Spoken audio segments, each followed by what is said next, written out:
The wedding had been everything I had ever dreamed of. The ceremony was beautiful, the reception was filled with laughter and love, and every moment felt like it belonged in a fairy tale. As I stood next to the man I had just married, surrounded by friends and family, I believed I was stepping into the happiest chapter of my life. The night was warm, the stars above us clear and quiet, and our future felt just as bright. I could not stop smiling, holding his hand as we entered the honeymoon suite. This was the beginning of forever. Later that night, after the last of the congratulations had quieted down and we were finally alone, I began unpacking a few things. He was in the bathroom, humming a song I did not recognize, while I carefully placed our belongings in the drawers. I reached into his bag to move it out of the way when I noticed something tucked between the folds of a shirt. It was an old envelope, the edges slightly curled, the paper yellowed with age. My husband's name was written on it in delicate, almost familiar handwriting. Just beneath his name, in bold, fading letters, it said, "Burn after reading." I paused. My heart skipped. Something about those words felt heavy, secretive. I told myself to put it back, to respect his privacy, but my hands moved on their own. I slipped the letter from the envelope, unfolded it slowly. The words were handwritten, the ink slightly smudged, but still clear. The first line hit me like a punch to the chest. It was from his ex, and within a few more lines, I realized this letter was never meant for me to read. It was never meant to be found. We met on a Tuesday afternoon, the kind of day that felt neither important nor memorable. I had just left a job interview that went terribly, and I was sitting on a park bench, trying to collect myself. I remember feeling so tired of everything. Tired of trying, tired of pretending that I had everything together. Then he walked by, holding a coffee in each hand, and one of them slipped from his fingers and hit the pavement with a soft splash. He laughed at himself, then looked over at me with an embarrassed smile and said, "I guess I needed an excuse to talk to someone today." It was a strange beginning, not magical or cinematic, but real in a way that stayed with me. We saw each other a few more times after that, always by coincidence. The grocery store. The train station. A late-night pharmacy run. Eventually, coincidence gave way to intention. He asked for my number one evening when we both reached for the same carton of milk. Our first date was quiet and simple. A walk through a bookstore, followed by tea and conversation that lasted hours. He listened when I spoke. Really listened. He remembered the little things I said. I had never experienced that before. In the months that followed, we became inseparable. He was warm, thoughtful, and patient. When I was overwhelmed, he knew how to calm me down without making me feel small. He made me laugh when I had forgotten how. He paid attention to things that mattered to me. I told myself that maybe I had finally found someone who saw me completely and still chose to stay. He made it easy to fall for him. I did not even realize how deep I had fallen until I could not imagine a day without hearing his voice. He had a way of making ordinary moments feel special. Late-night drives to nowhere, cooking dinner together, even folding laundry became something comforting when he was there. When he proposed, it was not with a big gesture or a crowd of people. It was just us, on the rooftop of our apartment building, the city lights flickering below us. He held out the ring and said, "There is no one else I want to build my life with." I cried as I said yes, not because I was surprised, but because I had never been more certain of anything. Looking back, there were signs. Small things that I chose to ignore or explain away. He kept a box of old photos that he never let me see. He had certain days when he became quiet and distant, and when I asked, he would say he was tired or stressed. There were names that slipped into conversations, then vanished before I could ask about them again. One name, in particular, stood out. Emily. He mentioned her once, said she was someone he used to know, someone from a long time ago. When I asked more, he smiled faintly and said, "It was nothing. Just the past." I remember asking him directly once, "Was she someone you loved?" He looked at me for a moment, then shrugged and said, "We all have people we used to think we loved." That answer stayed with me, not because it was cruel, but because it felt rehearsed. At the time, I convinced myself that it did not matter. The past was the past, and I was his present. I was his future. We moved forward. We made plans. We built a life filled with shared dreams and soft routines. When we announced our engagement, everyone said we were perfect for each other. I believed them. I believed that we had created something rare and honest. When we looked at wedding venues, when we picked colors and wrote vows, I thought I knew him. I thought I had seen his soul. I thought there was nothing between us but truth. Now, sitting in the silence of that memory, with a letter still fresh in my mind, I feel the weight of all the things I chose not to see. The easy explanations. The vague answers. The name he never wanted to say twice. Emily. The woman who wrote the letter. The woman he promised he would forget. The woman he told me meant nothing. Planning the wedding felt like living in a dream. Every decision, every detail, came together in a way that seemed almost effortless. From the delicate lace of my dress to the soft gold and ivory theme we chose for the reception, everything reflected the life we wanted to build together. He was attentive throughout the process, eager to help, always offering suggestions, always agreeing with a smile. When we tasted cakes, he chose the flavor I loved most. When we picked music, he let me have the final say. Everyone said we looked so in sync, so happy, so meant to be. I believed them. I wanted to believe them. But now that I think back, there were moments that did not quite fit the perfect picture. One afternoon, just a few weeks before the wedding, a small package arrived at our door. There was no return address, just my husband's name written in careful script. When I handed it to him, he stared at it for a long time. He did not open it right away. He just placed it on the kitchen counter and said he would look at it later. I forgot about it until that night, when I noticed it was gone. I asked him where it went, and he told me it was nothing important, just something from an old friend. I asked who, and he shrugged, brushing it off as someone from college. He said it had brought back strange memories and he had thrown it away. At the time, I thought nothing of it. I had no reason not to trust him. At the rehearsal dinner, he seemed distracted. He smiled when he needed to, laughed at the right moments, but there was something off about him. When my father stood to give a toast, speaking about love and loyalty, I caught a flicker in his eyes that made my stomach twist, though I could not explain why. He reached for my hand under the table and gave it a reassuring squeeze, but his fingers were cold. I told myself it was just nerves. Weddings are emotional. It was a big step for both of us. That night, I held him close and whispered that everything would be fine. He kissed my forehead and said he knew, but his voice lacked its usual warmth. One of my bridesmaids, Melissa, pulled me aside the day before the wedding. We had been best friends since childhood, and she had always been the one who noticed things I missed. She looked at me with something between concern and hesitation and said, "Are you sure about this?" I laughed, thinking she was teasing, but she did not laugh back. She told me someone she knew had once mentioned his name in passing, said something strange about how his last relationship had ended badly. She could not remember the details, just that it sounded complicated. I asked her what she meant, who had said it, but she shook her head and said it was probably nothing. "Forget I said anything," she told me. But I could not. The words stayed with me, even though I tried to push them aside. There were other little things, too. A few guests who RSVP'd late, saying they had only just received the invitation. One of them sent a message with an odd note, saying she was surprised he was marrying so soon. I asked him about it and he said it was a distant cousin who did not know him well, someone who was probably confusing him with someone else. His answers always made sense on the surface. They sounded reasonable. They left no room for suspicion. Still, they lingered in the corners of my mind. The night before the wedding, I could not sleep. I told myself it was excitement, the anticipation of what was to come. I stared at the ceiling and imagined our future, the life we would build together. I thought about our children, our home, the adventures we would take. I thought about how lucky I was to have found someone so kind, so thoughtful, so willing to build something real with me. I ignored the unease that stirred beneath all those dreams. I ignored the questions that I had no answers for. By the time I walked down the aisle, all of that was pushed far behind me. He was waiting at the altar, his eyes locked on mine. He smiled the way he always did when I entered a room, like I was the only thing that mattered. In that moment, I felt everything I had ever wanted. I did not know that secrets were still walking beside us. I did not know that one of them had written a letter, sealed it in an envelope, and marked it with words meant to erase it from our lives. I did not know that on the most beautiful day of my life, something hidden had already begun to change everything. My hands trembled as I unfolded the letter. The paper was thin, slightly crinkled at the edges, and smelled faintly of lavender. The handwriting was delicate and slanted, the kind that suggested time and care. My name was not written anywhere, but I knew it was not meant for me. It was addressed to him, in words meant to reach only his eyes and heart, yet here I was, sitting on the edge of a hotel bed, holding a piece of someone else's soul. It began without a greeting. I told myself I would not write this. I promised I would let you go, let everything go, but here I am again, putting my feelings on paper because I do not know how else to breathe through this. I still cannot believe you left without a word. One morning you were making coffee in the kitchen, humming that song you always hummed when you were happy, and the next, your keys were gone. Your scent faded from the pillows, and I was left with silence. I paused, feeling a weight settle in my chest. The words pulled me in, disoriented me. I kept reading. You promised me forever. You used those exact words the night we danced under the porch light. You had that ridiculous bottle of wine you said was too expensive for us but worth it anyway, and you held me like I was something precious. You told me you would never walk away like the others. You told me I was different. But you did walk away. You vanished. You did not call, did not write, did not explain. I waited. 4 weeks. Then months. Everyone told me to forget you, to stop wasting my life. But how do you forget the one person who made everything feel real?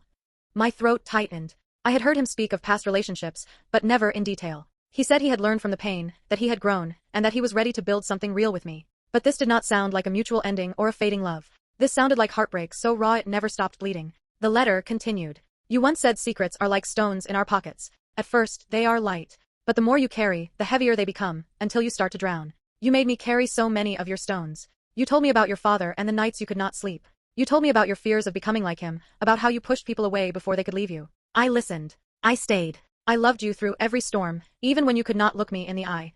My heart pounded. These were things he never told me. He said his childhood was difficult, but he never explained. He said he had been closed off before me, but he never gave details. This woman knew him in ways I did not. She had held his darkness, and he had trusted her with it. I felt suddenly like a stranger in my own marriage. I forgave you for things you never apologized for. The nights you would disappear for hours. The mornings you would not speak. The lies you told so smoothly, I believed them even when they felt wrong. I kept telling myself love meant staying. Love meant waiting. But then you were gone, and I realized love should not feel like surviving.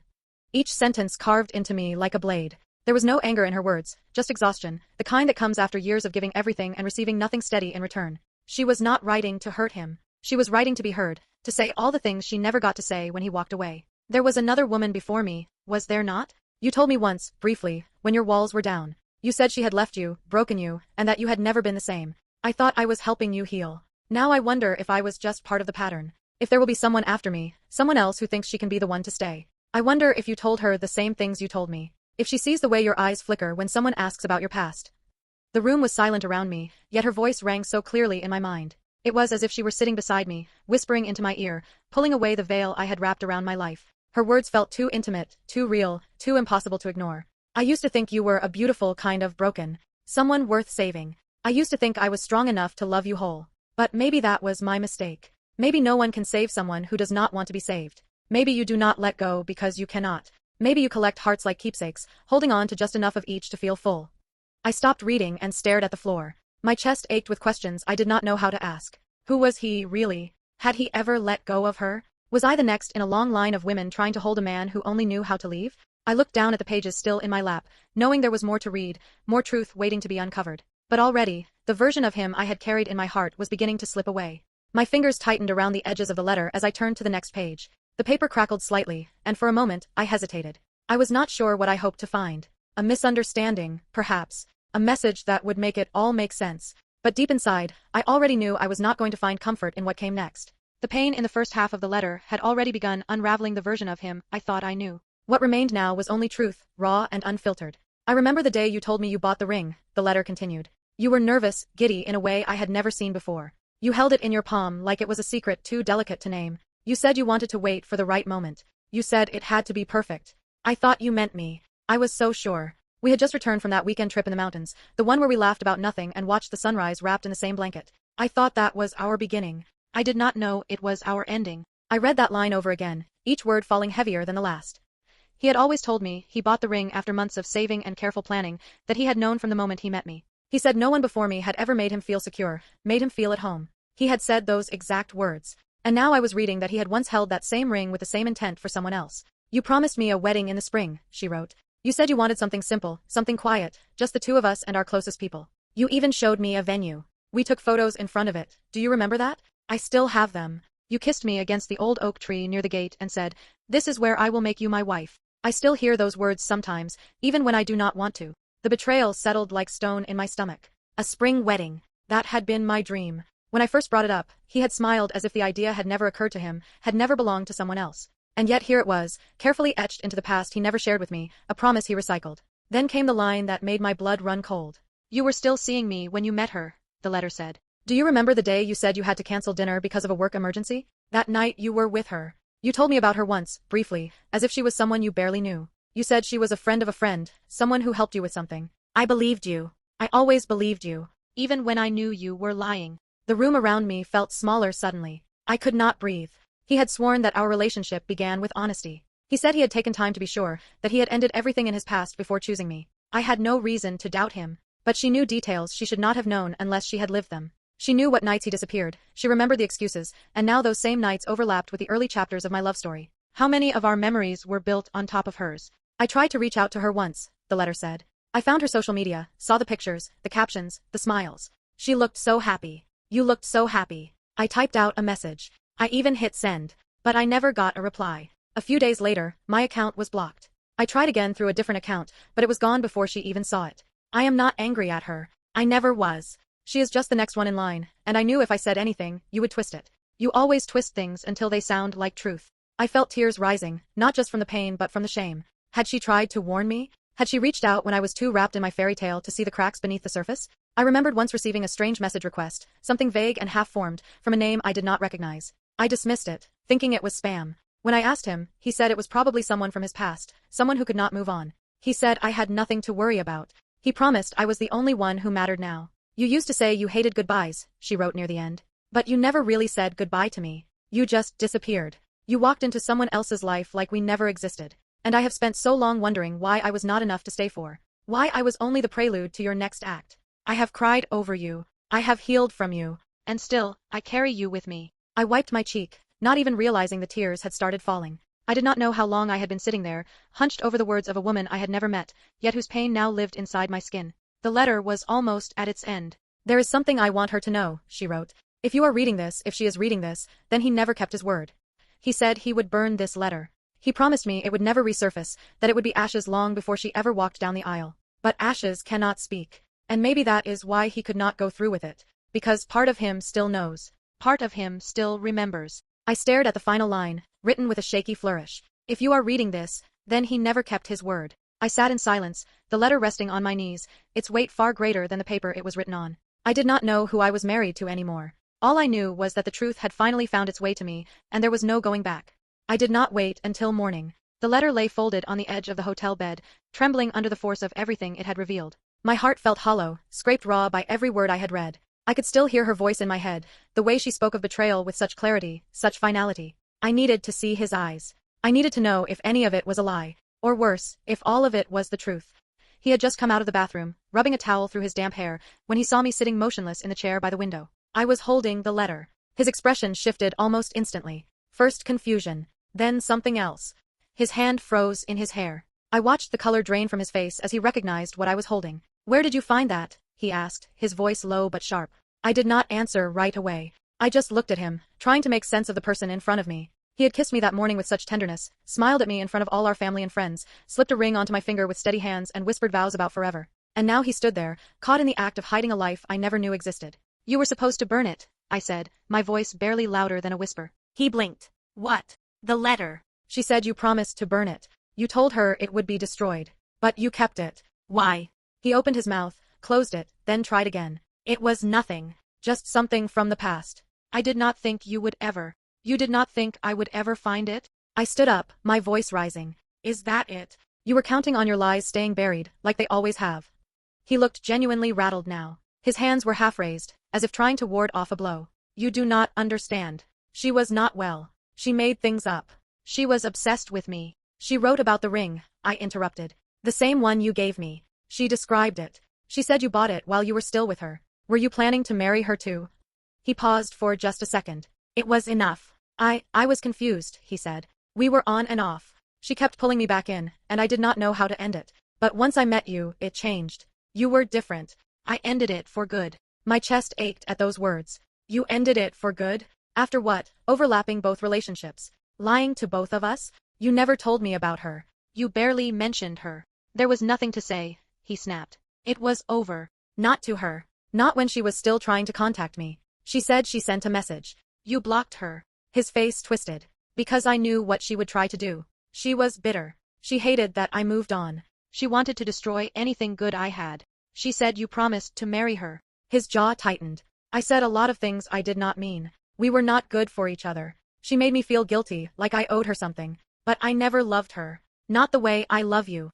I felt like I was spinning. His words were laced with just enough truth to be believable, but they did not sit right. They felt too smooth, too practiced. I remembered the way she had written about the oak tree at the venue, the kisses, the photos. Those were not delusions. Those were memories. "You never loved her," I said slowly, "but you kissed her under the same tree where we took our engagement photos. You wanted to marry her in the spring, the same season you told me you always imagined for your wedding. You recycled the dream, like it never belonged to her first." He looked away. His silence was louder than anything he could have said. "What else have you lied about?" I whispered. "How much of our life is a copy of something you already lived with someone else?" His eyes finally met mine again, and something flickered there. Not guilt. Not shame. Something colder. Something resigned. "I loved you enough to leave the past behind," he said. "I chose you. You chose me after betraying her, after blocking her voice so I could never hear the truth. That is not love. That is convenience." "I did what I had to do," he said flatly. The words knocked the breath out of me. There it was. The mask slipping, revealing the man beneath. A man who believed that love was something to manipulate, something to transfer from one woman to the next without consequence. He never denied seeing her while we were together. He never denied the promises he made to her. He only tried to justify them, to frame them as insignificant compared to what we now had. But our love had been built on a lie. I stepped back, needing distance. My mind began to race, remembering the red flags I had ignored. The vague answers when I asked about his past. The way he brushed off questions about old relationships. The time I caught him looking through an old photo album on his phone, then quickly turning it off when he saw me. The odd, silent moment at our rehearsal dinner when his expression shifted as he looked at a woman in the crowd. I had asked him who she was. He said she was nobody. But now I was not so sure. "She tried to warn me," I said. "And you made sure I never heard her." "She was not supposed to be a part of our life," he said. "That is why I kept her out. You do not get to decide that. You do not get to erase someone's truth just because it is inconvenient. He ran a hand through his hair, exasperated. So what now? Are you going to throw everything away because of a letter from someone who is not even in our lives anymore? No, I said. I am going to question everything, because now I realize I married a stranger, and I do not know how to come back from that. He looked stunned for a moment, then said nothing more. I turned away, the silence between us deeper than any words he could offer. My wedding night had ended in betrayal, and the man I thought I knew was slipping further from my grasp with every breath. The morning light was unforgiving. It poured in through the thin curtains, exposing every inch of the hotel room we had called our honeymoon suite. The bed was still made on one side. His. I had not slept. I had not even tried. I had sat by the window for hours, listening to the hum of distant traffic and the ticking of the wall clock that seemed to grow louder with every passing hour. My mind had been a reel of questions, fragments, and echoes from the night before. His voice saying he did what he had to do. The weight of the letter on my lap. Her words. Her pain. My own disbelief slowly settling into something harder. Something final. He had tried to reach me twice after I walked out of the bedroom. Once by knocking softly, calling my name like we were still tethered by the comfort of intimacy. Once by texting, saying he loved me and that we would work through this. That was the word he used. This, like the entire betrayal, was just a minor crack in the paint, something a little polish could erase. But I was done with pretending. I was done smoothing over things I had no business accepting. There had been a time, not long ago, when I believed I had married the man of my dreams. A man who laughed with ease, who kissed my forehead when he thought I was asleep, who held my hand as if it anchored him. A man who made promises with a steady voice and looked at me like I was his whole future. But that man was an illusion. He existed only in the version of our story that he carefully constructed, brick by brick, lie by lie. The truth was that I had married someone who was capable of erasing parts of his past simply because they made him uncomfortable. Someone who could block a woman from speaking her truth because it was easier than facing what he had done. Someone who could stand beside me at the altar with a full heart, but not a clean one. I packed slowly, deliberately. Each fold of fabric, each zipped compartment felt like an act of reclaiming my space, my control. I left the wedding dress hanging in the closet. I could not bring myself to touch it. Not because I was sad to leave it behind, but because I no longer recognized the woman who had worn it. There was no dramatic farewell. No screaming, no tears. Just silence. I left the hotel key on the desk and walked out with nothing more than a suitcase and the letter that had burned its truth into my chest. Days passed. Then a week. I stayed with a friend, someone who did not ask too many questions. I needed the stillness. I needed space to breathe, to unravel everything I had believed. He texted me, called, left voicemails filled with apologies and half-explanations. He said things like, "You are overreacting," and "It was a long time ago," and "I love you more than I ever loved her."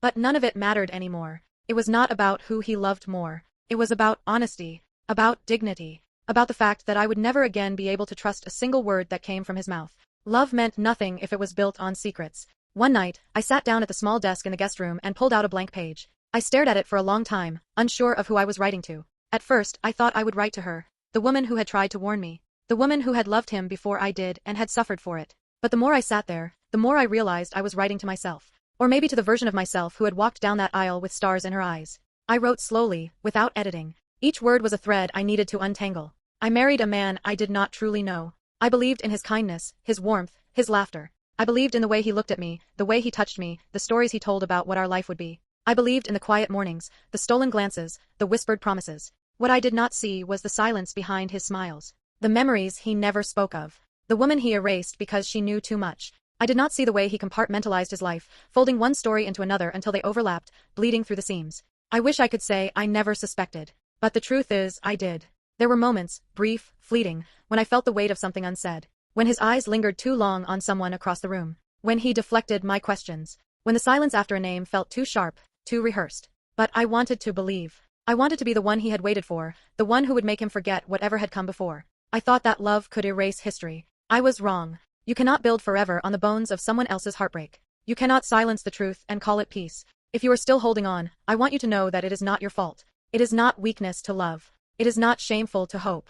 But there is strength in walking away from someone who betrayed you, even when it breaks your heart. Especially then. The truth does not always scream. Sometimes it whispers. Sometimes it hides. Sometimes it waits in silence, inside a letter that was never meant to be read.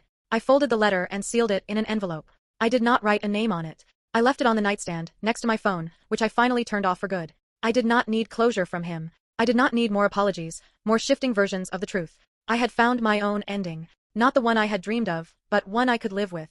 One I could grow from. I do not know what he told people when I left. Maybe he painted me as impulsive or emotional. Maybe he said I overreacted. That would not surprise me. But I am not afraid of being misunderstood. I am not afraid of being alone. I am afraid of forgetting. of dulling the memory of what betrayal feels like, of letting it blur until I start to accept less than I deserve again. So I will remember. Not to punish myself, but to protect myself. Some stories do not end the way we want them to. Some endings are beginnings in disguise. As I stepped outside into the cool morning air, I breathed deeply and let it fill every hollow space inside me. The sun had just started to rise, casting gold across the rooftops. It was a new day. I was not walking away from something anymore. I was walking towards something else. Something real. Something true.